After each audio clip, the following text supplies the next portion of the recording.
Hello, my name is Emily, and as you may or may not know, today is International Museums Day. So in commemoration of that, I wanted to tell you about how museums changed my life and also how my experience in museums led me to a different career outside the museum sector. So to start off, I'm going to be bringing you back to 2018, which is when I was finishing my degree, my master's degree in English literature. At that time, I didn't really know what kind of career I was going to go into. I just knew I loved books and I knew I loved history. I didn't really think that there was anything except maybe editing or teaching that could come from a career like this or from a degree like this. So that was where I was at when I started. It wasn't until I had a class on the history of the book when I realized that that curators could have a huge control on the narrative and how things are remembered.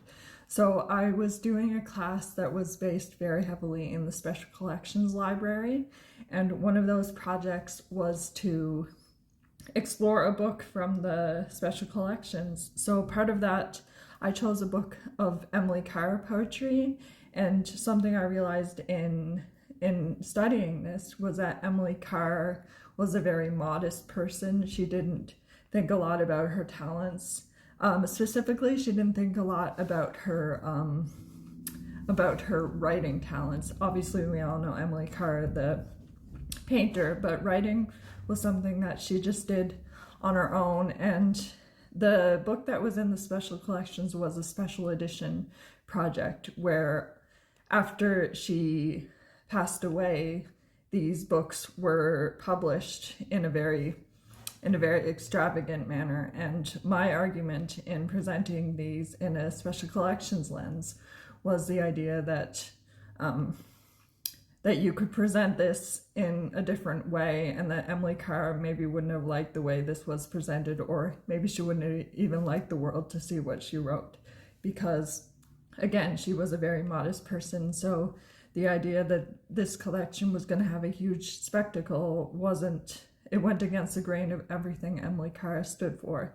So that was really interesting to me, and that's an example of something that I realized: a simple book, you can internalize what it says, internalize what the text is, but the way the book is presented or the way objects are presented can create a hugely different interpretation of things.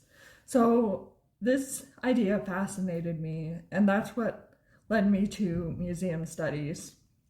And so I pursued a degree. I'm a Canadian, by the way. I pursued a degree in museum studies in Scotland, which is when my museum career, so to speak, really took off, because in Scotland I was able to curate an exhibit on the history of lightkeepers in Scotland. I was the main curator of that. So again, I was controlling the narrative in what was being presented and in the collections. I was seeing things that were presented in exhibits and things that were kept in storage. So these ideas really fascinated me, and I found myself in museum studies, because I really liked the idea of sort of telling these stories to people, but also being behind the scenes, because when you look at exhibits, you're really just taking in the story, but you're not really taking in the curator. So it's kind of like you're like an invisible storyteller. These are all just cool ideas. But this is when things got difficult. After I pursued my degree in museum studies, I came home to Canada, and I found the museum sphere very different in Canada. So in Canada, museums, they are funded by the government, and the government funds these through grants. So a lot of the projects that you see in museums are curated through internships, and these internships are offered on just a yearly basis. And when you apply for museum projects, there's not a huge lifespan in terms of museum projects. You can't apply for a position and then expect to have that position for your entire life. that's just not the way things go. And as a new person coming into museums, the projects that were available to you were like museum assistants or things like that. So I was sort of starting to get a bit disenchanted with the museum sector, but because I was still fascinated in history and things like that, I found places in volunteering. So again, I wasn't working, but I volunteered. And another thing I did to try and explore my curiosity and my huge interest in museums was to create an Instagram about museums. And that was when another turning point in my museum career came. I was able to connect with other museum curators, connect with other people in the glam sector, through just posting about my life as a Canadian in museums. So I took that on, and that exposed me even more. And after that, on my own free will, I created a little project where I would explore the idea of Canadians in museums. So I posted little biographies of Canadians in the glam and museum sector, and this exposed me to a world of Canadians, people who were following me and who I was following, who I didn't even know were Canadian. So this was just really amazing, and this all happened really fast. I would say all of this happened within the span of a year or two. I went from posting just minimally about my volunteer career to having all these volunteer things, having this huge Instagram presence, and then eventually I found my first paid museum gig. And this was in that space that I was talking about earlier, those museum internships. I was young, but I was also old in terms of the span of these projects. I was around 27, and a lot of these projects, they only offered it to people who were both recent graduates, which I was at that point, or who were between the ages of like 20 and 30, which I was.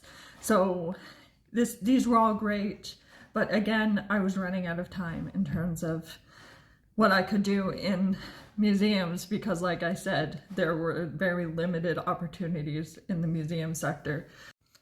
So in the end, my first paid role in curating ended up being my last role in the museum sector, because it was then that I found the idea of government and electronic records. And I realized that the path forward for me was my skills in this area rather than museum studies. I really love this role curating. I was able to curate an exhibit on things that hadn't been exposed before. I was doing everything that I had studied. It was amazing.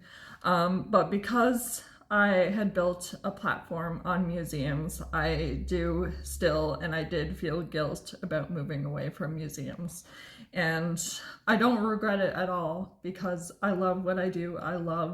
I'm a freedom of information analyst right now, so I'm still dealing with records. I'm still being exposed to what will be released and what isn't, what will be exposed to the public, what won't. But it's just in a different area. And so I wouldn't be able to do this if I didn't study museums. I wouldn't be able to do this if I didn't have a career in museums for even a little bit. I wouldn't be able to do this if I didn't have a master's degree in English literature. I always like to say my background is so unique. I don't know a lot of people who would purposefully go the career route that I did, but I'm so glad that I ended up where I am. So I hope this video on International Museums Day shows my love of museums, but also shows that you can use your museum skills for anything. It doesn't have to end in museums, and museums are always going to be there, but your skills are also always going to be there.